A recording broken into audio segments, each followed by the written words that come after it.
Hi folks, just a quick video. I'm going to play something from a video I was watching earlier. Orthodox and Messianic Jew discuss Jesus street interview on the So Be It channel. This video was done 10 months ago. So, okay.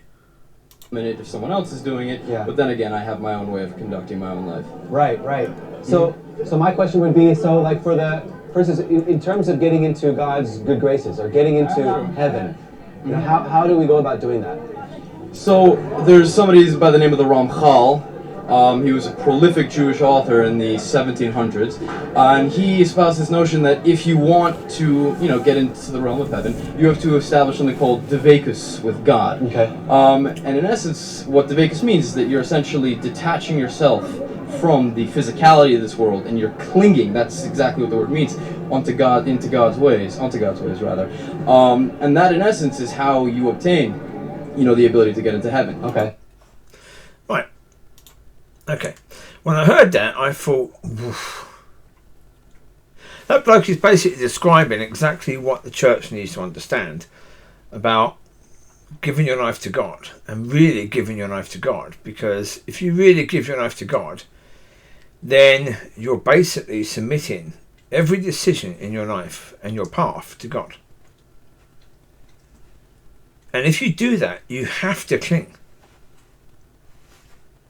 You have to cling to God because you're relying completely on Him. And the whole idea of detaching yourself from the physical world, the Lord said you are not of this world. Okay. Yep.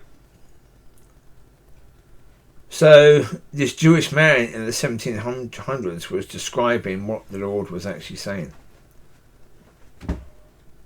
but didn't have an understanding. Was going simply from a Jewish point of view.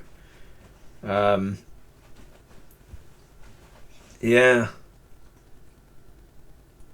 it is so right. Yeah. And this is the point. If you truly are an adopted son of God,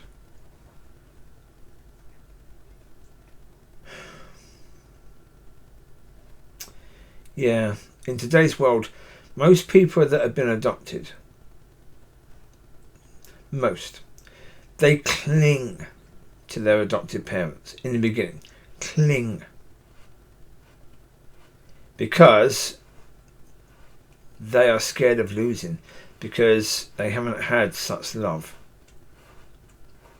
They haven't had someone, looking after them, taking care of them, and thinking about what's best for them.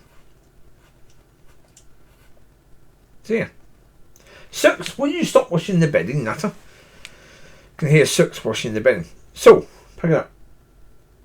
Be a good little Saul, okay? If I'm going to change your name to Paul, you need to start loving people as well, yes? Okay. Good. He loves dogs, but he's okay with people. He doesn't bark at people so much anymore. But he's not quite a dog that loves people yet. Was around a friend's house yesterday, and Saul and their dog, Angelino, were running around outside for most of that time. So for 2 to 3 hours. Bambini, he wanted to be indoors more because Bambini is more of a people person than a doggy person, than a doggy dog. So that's cool. It's good for Saul though, because he runs around, and then when he does spend time with me, he's incredibly sooky. So that's cool. Yeah. Back to the point. Okay. Yeah.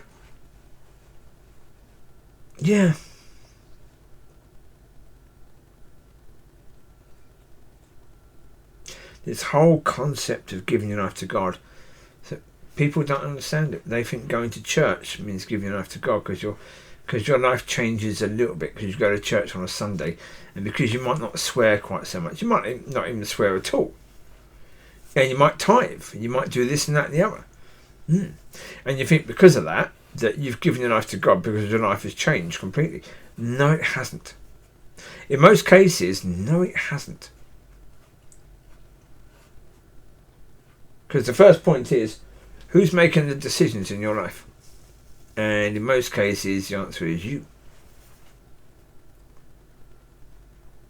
Yeah, if you're the one deciding what biscuits you buy when you go to the shop, yeah, what aisle to go up, who to speak to, then yeah. And don't think because occasionally God leads you to someone to have a conversation, and you recognise that might very well have been God, then it means that God is leading you all the time. No. It could simply be a case God led the other person to you rather than God led you. Yeah. Yeah.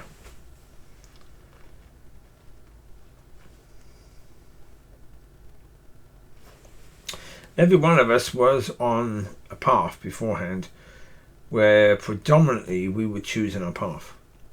We'd had influences, but we were choosing our path. You know, our day-to-day was us choosing. Even if we were allowing other people to choose for us, it was still us choosing that, right? Yeah. But then when we give our lives to God, and I say most people do not understand what giving their life to God actually means. They don't understand it really completely and utterly means giving your life to God.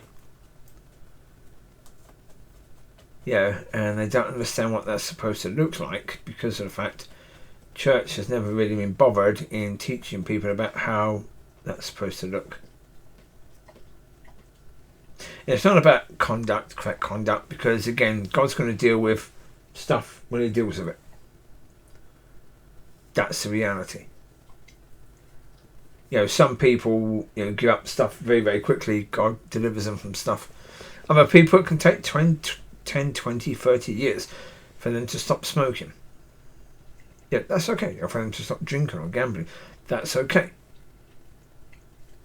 You know, it's not about judging people and saying, well, yeah, your conduct isn't quite fitting, and so therefore we're going to say you're not of God.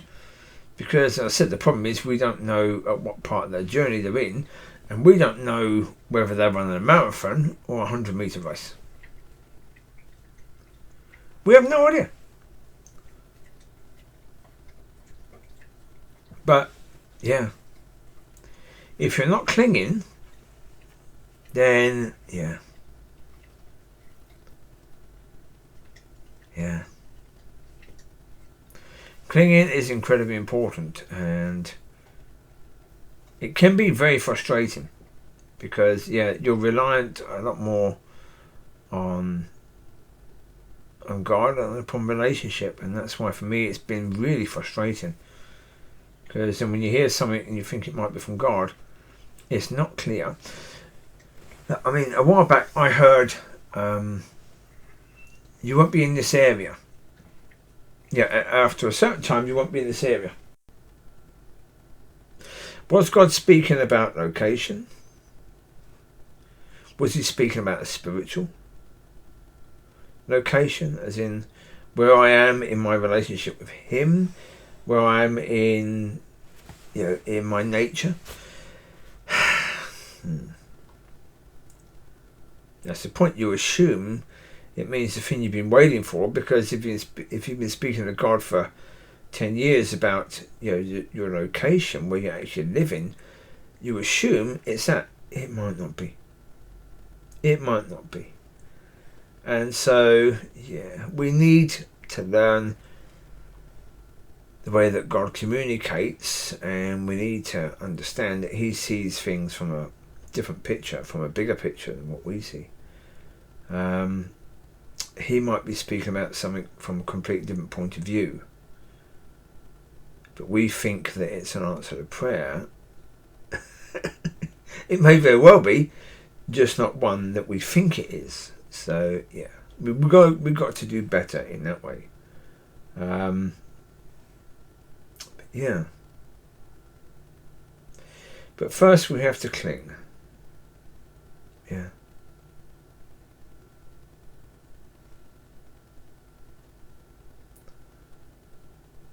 Yeah. It is a very important thing, so go cling.